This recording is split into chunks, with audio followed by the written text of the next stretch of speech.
الحمد لله رب العالمين والصلاة والسلام على نبينا Muhammad wa ala alihi wa ashabihi ajma'in.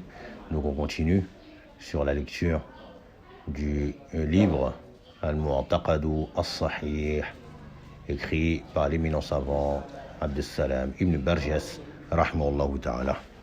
Et le livret que nous avons avec nous est celui qui a été compilé par le cheikh Abdullah Raslan Hafidahullah ta'ala sous forme de questions et réponses. Et nous sommes toujours sur le chapitre concernant Al-Mu'taqadu As-Sahihu fi Rusulillahi Rabbil Alamin. Donc la croyance authentique concernant les messagers d'Allah, Seigneur des univers. Et on reprend à la question 45, qui est Man Khatamul Anbiya, qui est le sceau des prophètes. Le sceau, à savoir le dernier. Il nous dit, nous croyons qu'Allah Azza wa Jal a clôturé les messages par l'envoi de Muhammad sallallahu alayhi wa sallam, qu'il a envoyé à l'ensemble des êtres humains et des djinns, qu'on appelle Al-Thaqalani. Et donc son envoi concerne les êtres humains et les djinns, comme Allah le dit dans la sourate Al-A'raf, قل يا أيها الناس إني رسول الله إليكم جميعا. Selon une traduction approximative du verset 158 de la sourate Al-A'raf, où Allah dit, dis ô Muhammad, dis ô vous les gens, je suis le messager d'Allah pour vous tous. Et également la parole d'Allah Azza wa Jalla dans la sourate Al-Anbiya, où il dit وَمَا أَرْسَلْنَاكَ إِلَّا رَحْمَةً لِلْعَالَمِينَ. Traduction approximative du verset 107 de la sourate Les Prophètes, où Allah y dit, et nous ne t'avons envoyé qu'en miséricorde pour l'univers. Et l'univers, cela concerne les djinns et les êtres humains. Et il dit subhanahu wa ta'ala dans la sourate Saba, وَمَا أَرْسَلْنَاكَ إِلَّا كَافَّةً لِلنَّاسِ بَشِيرًا وَنَذِيرًا وَلَكِنَّ أَكْثَرَ النَّاسِ لَا يَعْلَمُونَ. Il dit subhanahu wa ta'ala sur une traduction approximative du verset 28 de la sourate Saba, et nous t'avons envoyé qu'en tant qu'annonciateur et avertisseur pour toute l'humanité. Mais la plupart des gens ne savent pas. Donc le sceau et le dernier des prophètes et messagers est bel et bien Muhammad sallallahu alayhi wa sallam. Il n'y aura point de prophète après lui, comme on va le voir. En question 46, il nous dit Hal bashara ar-rusulu bi nubuwwati nabiyyina Muhammadin sallallahu alayhi wa sallam. Il nous dit en question, est-ce que les messagers ont-ils annoncé la prophétie de notre prophète Muhammad sallallahu alayhi wa sallam? La réponse est Naam, oui, ils ont bel et bien annoncé le message ainsi que la prophétie de Muhammad sallallahu alayhi wa sallam, c'est-à-dire qu'un prophète, un messager va venir et il s'appelle Muhammad.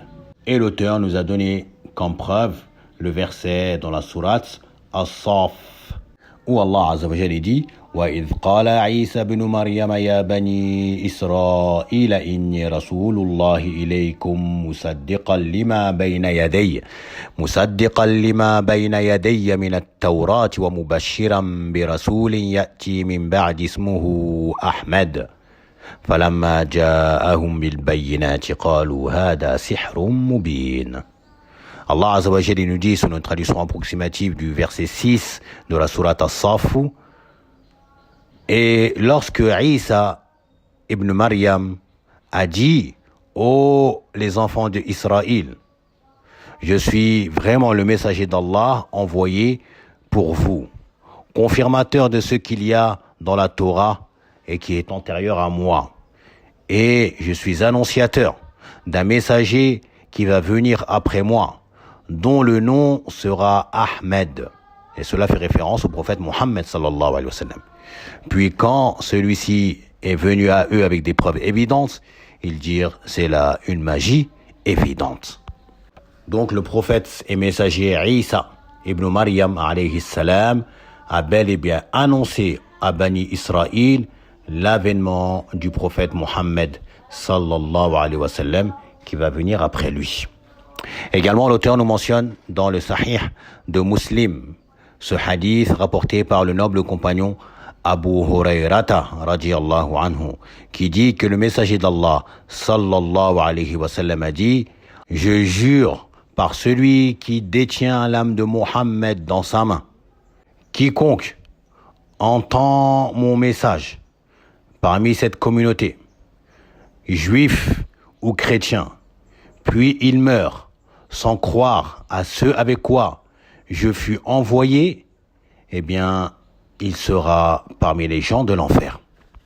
Et ce hadith englobe tout le monde, toute personne qui a vécu l'avènement de la prophétie de Mohammed sallallahu alayhi wa sallam, ou qui viendrait après cela, jusqu'à ce que l'heure vienne. Eh bien, toute personne qui entend parler du message de Mohammed sallallahu alayhi wa sallam, puis ne croit pas en celui-ci, ni ne lui obéit et le suit, et meurt dans cet état-là, eh bien, il sera un habitant de l'enfer pour l'éternité. Cela, car c'est un mécréant. Et bien que dans le hadith, le prophète sallallahu alayhi wa sallam a mentionné les juifs et chrétiens, cela afin de faire bien comprendre aux gens que tout le monde est concerné, même ceux qui prétendent suivre un prophète. Les juifs prétendent suivre Moussa et les chrétiens prétendent suivre Isa, alors qu'ils ne les suivent pas véritablement. Car si véritablement ils les suivaient, eh bien ils auraient prêté foi en Mohammed sallallahu alayhi wa sallam et ils l'auraient suivi et obéi, comme ces deux immenses prophètes et messagers ont annoncé et ont ordonné à leur peuple respectif. Puis l'auteur nous dit en question 47: Ma hukmu man kadhaba bi risalati Muhammadin sallallahu alayhi wa sallam. Quel est le jugement de toute personne qui dément le message de Mohammed? Il ne croit pas en le message de Mohammed sallallahu alayhi wa sallam. Il ne croit pas en lui en tant que prophète et messager. Ou alors, il va dire que c'est un prophète et messager, mais uniquement pour les Arabes. Ou une parole similaire. Quel est le jugement de celui-ci? Il nous dit l'auteur, rahimahullah ta'ala, quiconque renie et traite de mensonge le message de Mohammed sallallahu alayhi wa sallam, eh bien, il aura mécru en l'ensemble des messagers, même en le messager en lequel il prétend croire en lui et être un de ses suiveurs, qu'il le suit. Eh bien, il aura même mécru en ce prophète et messager également. À l'exemple des Juifs qui se disent croire en Moussa et être des suiveurs de Moussa alayhi salam, alors qu'ils ne croient pas en le message de Mohammed sallallahu alayhi wa sallam. Eh bien, nous leur disons: vous êtes des mécréants, vous avez mécru en Mohammed, mais également en Moussa et dans les autres prophètes. Car quiconque renie le message de Mohammed ou renie le message d'un seul messager, eh bien, aura mécru en les messages de l'ensemble des messagers. Et il nous dit l'auteur, comme preuve de cela, le verset 105 de la sourate Ash-Shu'ara, traduite par les prophètes, où Allah Azza wa Jalla dit: Kadhabat qawmu Nuhin al-mursalin. Le peuple de Nuh ont traité de menteurs les messagers. L'auteur nous dit en commentaire de ce verset: Allah a considéré le peuple de Nuh comme étant des personnes qui ont démenti et traité de menteurs l'ensemble des messagers, alors que aucun messager n'était venu avant Nuh. Comment donc ce peuple aurait-il traité de menteurs les autres messagers, alors qu'ils ne sont venus qu'après eux? Cela car quiconque traite de menteur un seul des messagers d'Allah, c'est comme s'il avait traité de menteur l'ensemble des messagers. Et cela même s'il prétend croire et suivre un messager parmi les grands messagers, comme l'exemple qu'on a donné concernant les Juifs ou encore les chrétiens qui se disent suivre Isa alayhi salam et ne croient pas en le message de Mohammed sallallahu alayhi wa sallam et traitent cela de mensonge. Eh bien, nous disons qu'ils ont mécru en Mohammed sallallahu alayhi wa sallam, mais également en Isa et en l'ensemble des messagers. Car quiconque renie un seul des messagers, eh bien, il aura mécru en l'ensemble des messagers. Puis l'auteur nous dit en question 48, ما حكم من ادعى النبوة بعد محمد صلى الله عليه وسلم. Quel est le jugement d'une personne qui prétend à la prophétie après Mohammed sallallahu alayhi wa sallam? Quel est le jugement d'une personne qui dirait qu'il est un prophète ou qu'il est un messager envoyé après Mohammed sallallahu alayhi wa sallam? Et il nous dit la réponse: nous avons pour conviction et comme croyance qu'il n'y a point de prophète après Mohammed sallallahu alayhi wa sallam, que, comme on a dit précédemment, qu'il est le sceau et le dernier des prophètes.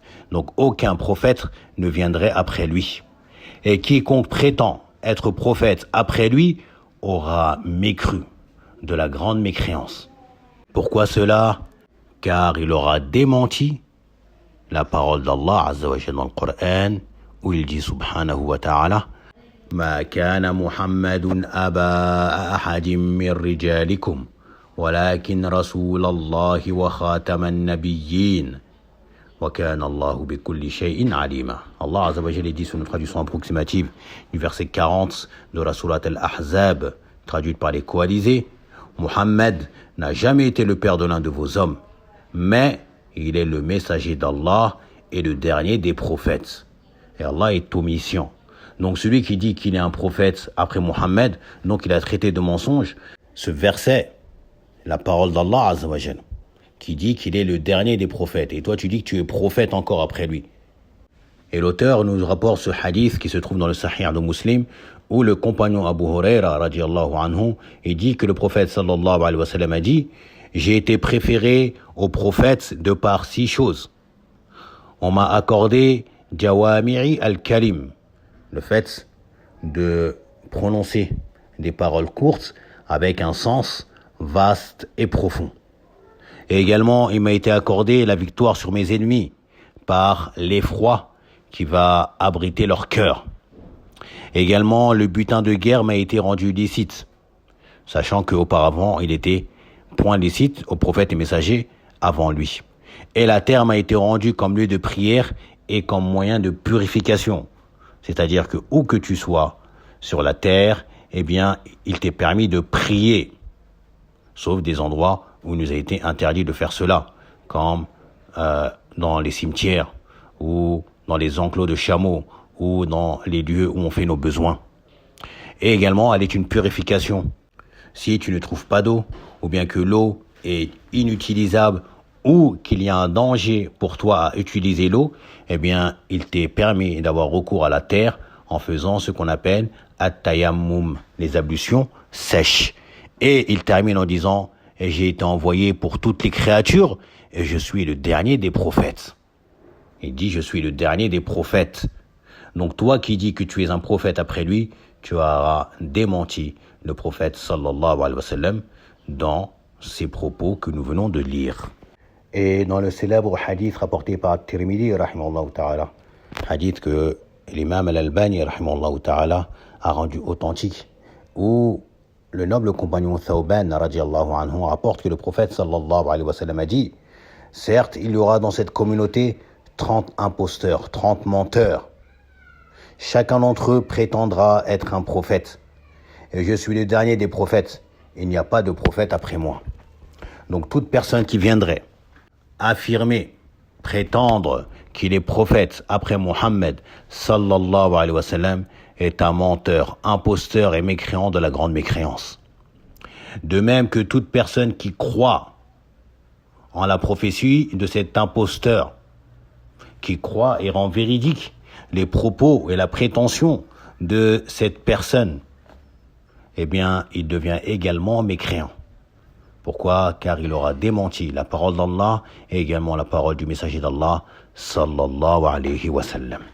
Et ces imposteurs qui sont apparus étaient déjà au temps du prophète sallallahu alayhi wa sallam, comme Musaylimatu al-Kadhab, wal-Aswad al-Ansi, wa Tulayhatu ibn Khuwaylid. Et même une femme du nom du Sajjad ibn al-Harith, également qui avait prétendu la prophétie. Mais il a mentionné qu'elle s'est repentie et est revenue à l'islam. Walhamdulillah. Ainsi que d'autres jusqu'à nos jours, dans plusieurs pays, que ce soit en Inde, en Égypte, au Sénégal, ou ailleurs les imposteurs qui apparaissent et qui ont des suiveurs, qu'Allah ne fasse pas augmenter leur nombre. Et l'auteur, il termine ce chapitre par la question 49 en disant « Ma hukmu man kadhaba bi risalati ahadin min al-anbiya'i wal mursalin » Donc cette question, à laquelle nous avons en partie répondu précédemment, il nous dit quel est le jugement de celui qui traite de mensonge le message d'un des prophètes ou messagers. Donc il nous dit quiconque traite de mensonge le message d'un seul parmi les prophètes et messagers, il aura mécru, il sera mécréant. Celui qui dit qu'il croit en l'ensemble des messagers, sauf un seul prophète qui s'appelle Suleiman, moi je crois pas en lui. Et lui, il est mécréant. Celui qui croit en l'ensemble des prophètes, mais dit, moi le prophète qui s'appelle Houd, je crois pas en lui. Il devient mécréant également. Celui qui mécroit en le message d'un seul des messagers devient mécréant de la grande mécréance. Et il nous cite comme preuve la parole d'Allah subhanahu wa ta'ala, où il dit, dans la sourate An-Nisa, au verset 150 jusqu'à 152, « Inna alladhina yakfuruna billahi wa rusulihi, wa yuriduna an yufarriqu bayna Allahi wa rusulihi, wa yaquluna nu'minu bi ba'din, wa nakfuru bi ba'd, wa yuriduna an yattakhidu bayna dhalika sabila. أولئك هم الكافرون حقا وأعتدنا للكافرين عذابا مهينا. Donc il nous dit, c'est une traduction approximative du verset 150 et 151 de la sourate An-Nisa.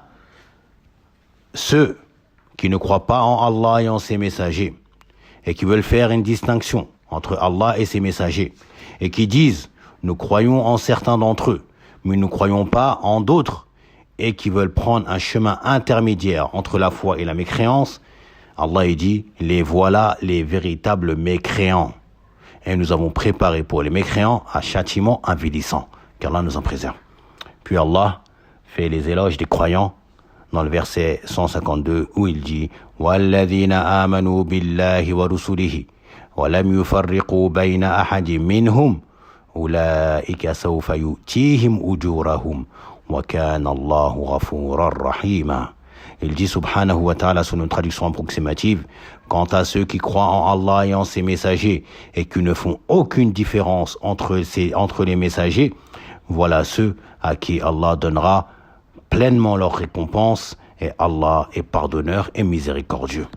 Qu'Allah nous compte parmi ces gens-là et qu'il nous accorde une belle part ici-bas et une belle part dans le delà.